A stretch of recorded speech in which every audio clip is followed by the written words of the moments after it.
امام کے الفاظ کے اعتبار سے زیارت عاشورہ پڑھیے اپنی حاجت کے لیے. اگر آپ کی کوئی حاجت ہے تو حاجت بر آور ہونے کے لیے، حاجت کے پورا ہونے کے لیے پڑھیے زیارت عاشورہ. اب لگتا ہے طریقہ اس کا بعض علماء نے اپنے اپنے انداز سے لکھا ہے. یہاں تک کہ بعض صاحبان عرفان نے اس کو یوں لکھا کہ قبر میں جانے کے بعد اگر کوئی انسان کی آرزو ہو، سب سے بڑی آرزو، تو کہتے سب سے بڑی آرزو یہ کہ زیارت عاشورہ دن میں کئی بار پڑھتا. ایک بار کیوں پڑھی؟ صرف دن میں کئی بار پڑھتا. کیوں؟ کیا اس کا اجر و ثواب اتنا ہے کہ انسان اس کو دن میں کئی بار پڑھے؟ پورے معرفت کے اسباق ہیں زیارت عاشورہ کے اندر. البتہ ایک طریقہ جو ذرا سا کل اعمال عاشورہ انجام دیتے ہوئے شاید آپ نے غور کیا ہو، تو بہت دور کی بات نہیں، کل کی بات ہے. آپ میں سے اکثریت نے انشاءاللہ دعائے علقمہ پڑھی ہوگی. دعائے علقمہ، دعائے صفوان یا دعائے وداع، تین نام اس دعا کے ہیں. اور اگر اس دعا کو آپ نے تلاوت کیا ہو تو اندازہ آپ کو ہوگا کہ اس کے دعا کے آخر میں دو شخصیات سے رخصت طلب کی گئی ہے. ایک مولا کائنات علی ابن ابی طالب علیہ الصلوۃ والسلام،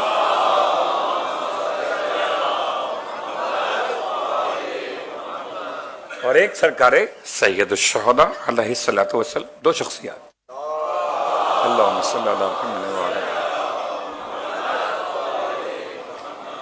اس کا مطلب ہے کہ دعائے علقمہ، دعائے صفوان، دعائے وداع، اس کا تعلق دو شخصیات سے ہے.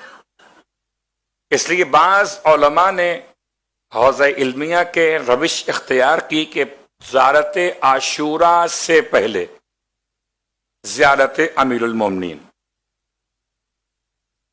زیارت عاشورہ سے پہلے زیارت امیر المومنین، کوئی بھی ایک زیارت مولا کی وہ پڑھ لیجئے.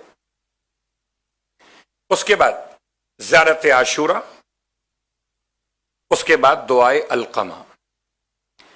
اب رہا سے مسئلہ یہ کہ ایک نماز شروع میں پڑھ لیجئے، ایک نماز آخر میں پڑھ لیجئے.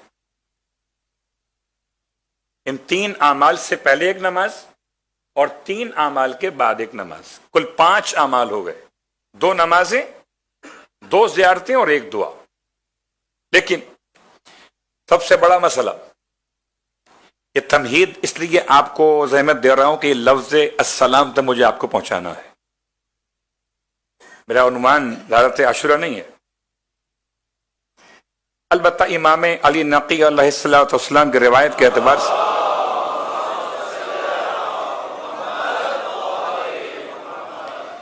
زیارت عاشورہ میں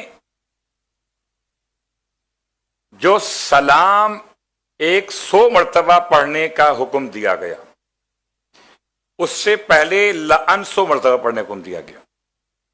لعن ہے اللہم لعن اولا ظالم ظلم حق محمد وآل محمد وآخر تابعین لہ ولا ذالک اللہم لعن الصحابۃ التی جہدت الحسین وشایعت وبایعت وطابعت علی قتلہ اللہم لعنہم جمیعا. امام فرماتے ہیں اگر وقت مختصر ہو تو اللہم لعنہم جمیعا کے جملے کی تکرار 100 مرتبہ کرو،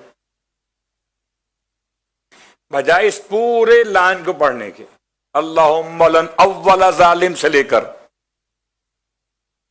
اور آخر جملے تک شایات و بایات و طابات، یہ تمام کو چھوڑ کر صرف ایک جملہ، وہ کیا ہے؟ اللہم لعنہم جمیعا. اگر تم نے ایسا کیا تو تمہیں پورے جملے کی تلاوت کا ثواب مل جائے گا. اللہم لعنہم جمیعا، آسان جملہ، سب کو یاد بھی ہو سکتا ہے. کہ ترجمہ کیا ہے؟